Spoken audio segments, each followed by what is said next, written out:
যারা এসছেন, শহীদ পরিবার, ছাত্ররা এবং অন্যান্য মাসে সেই সমস্ত পরিবার, তাদেরকে সশ্রদ্ধ সালাম জানাই। এই এলাকার বিভিন্ন যে মাদ্রাসার প্রধান শিক্ষক, শিক্ষার্থীবৃন্দ, আপনারা যেভাবে আমাদের ওই শেষ জুলাইয়ের শেষ দিনগুলোতে, শেষের অর্ধেক যেভাবে রাস্তায় নেমে যে জনগণের যে প্রতিরোধ, সেই প্রতিরোধে অকাতরে নিজেদের রক্ত রাস্তায় ঢেলে দিয়েছেন, তার জন্য সমগ্র জাতি আপনাদের কাছে কৃতজ্ঞ। আপনাদের এই যে বড় যে স্যাক্রিফাইস, তা কখনো ইতিহাসের পাতা থেকে মোছা সম্ভব নয়। আমরা আজকে বেশ কিছু এখানে যেই ডকুমেন্টারি আমরা দেখেছি, পরিবারগুলোর যে বয়ান আমরা শুনেছি, সাধারণ মানুষের বয়ান, এবং তাদের ভিতর দিয়েই এই দিনগুলোতে তারা কতখানি শোকে মুহ্যমান, সেটা আমরা আঁচও পর্যন্ত করতে পারি না। আমরা এই দিনকে, যতদিন বাংলাদেশ থাকবে, এই দিনগুলোকে আমরা যেন স্মরণ করতে পারি। এই দিনগুলোকে তারা কেন এই আত্মত্যাগ তারা করেছেন, সেটা যেন আমরা বিবেচনার মধ্যে রাখতে পারি, সেটা যেন আমরা করতে পারি। সেটা অত্যন্ত গুরুত্বপূর্ণ জাতি হিসেবে। এখানে আমরা যখন ঢাকা শহরে এবং দেশের বিভিন্ন অঞ্চলে আমরা যখন সকালবেলায় নিজের কাজের উদ্দেশ্যে বেরোই, দেয়ালে যে বিভিন্ন লেখা থাকে, যে কথাগুলো সেখানে লেখা আছে বিভিন্ন গ্রাফিটিতে, এই তরুণদের যে ইচ্ছা, এই তরুণদের যে আকাঙ্ক্ষা, নতুন বাংলাদেশ গড়ার যে আকাঙ্ক্ষা, যে প্রত্যয়, তার প্রতিদিন আমাদেরকে স্মরণ করিয়ে দেয়। এবং অবশ্যই জাতি হিসেবে আমাদের কর্তব্য তাদের সেই আকাঙ্ক্ষাকে যেন মর্যাদার সাথে সমুন্নত রাখা।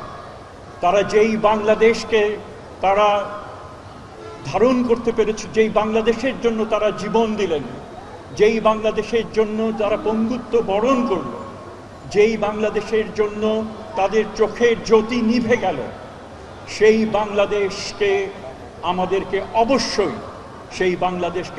অবশ্যই গড়ে তুলতে হবে। এবং এই তরুণদের যে আত্মত্যাগ, সেই ত্যাগকে কখনোই বৃথা যেতে আমাদের দিতে হবে না।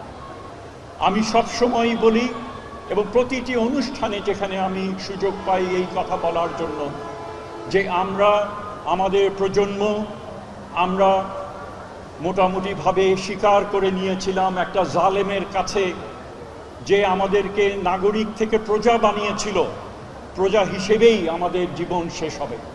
কোনোদিন ভাবতে পারি নাই যে নাগরিক অধিকার সমৃদ্ধ একটা মানুষ হিসেবে আবার বাঁচতে শিখব। এই যে স্লোগান যেটা দেয়া হলো, এই যে আপনারা একটা ধর্মীয় পোশাকে আপনারা আছেন এবং বুক চেতিয়ে আপনারা যে ঘোরাফেরা করছেন, এবং মানুষের বিশ্বাস তার একটা এবং সেখানে যে কী রকমভাবে রাষ্ট্র নিপীড়নের হাতিয়ার হয়ে এসেছিল, তারা আপনাদের থেকে আর কেউ সেটা ভালো জানে না।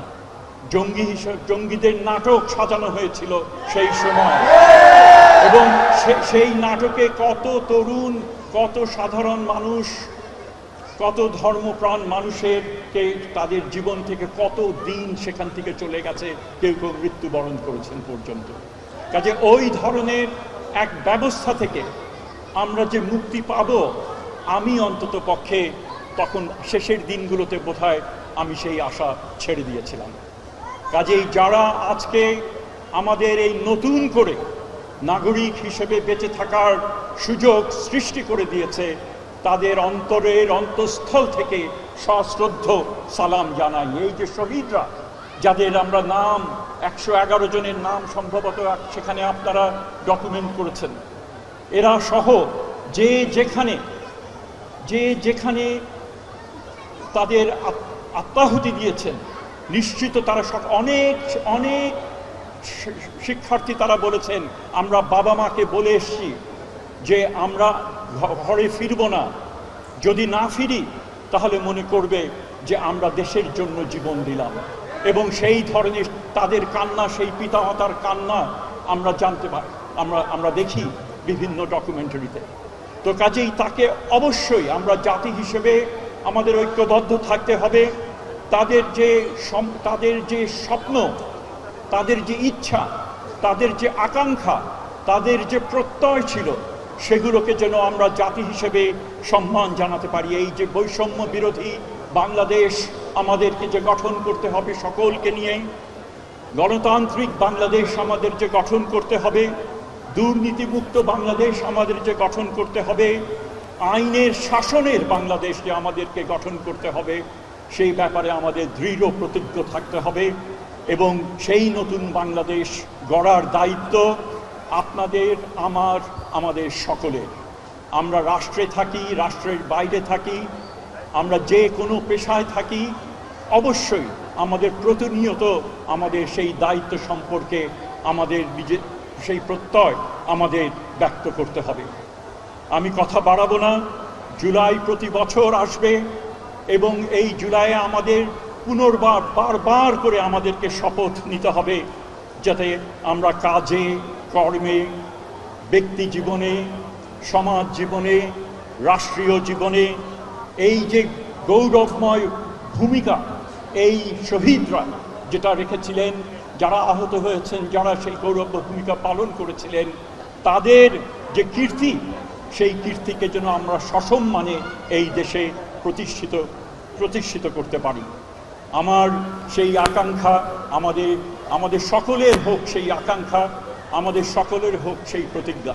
আমি আবার আমার বক্তব্যের শেষে দেশের সকল শহীদদেরকে স্মরণ করছি। একই রকমভাবে আমরা এই যাত্রাবাড়ি এবং সংলগ্ন অঞ্চলে যে বীর সেনানী যারা সম্মুখ যুদ্ধে মৃত্যু নিশ্চিত জেনেও যারা বুক চেতিয়ে দিয়েছিল আবু সাঈদের জন্য, সশ্রদ্ধ চিত্তে তাদেরকে সালাম জানাই।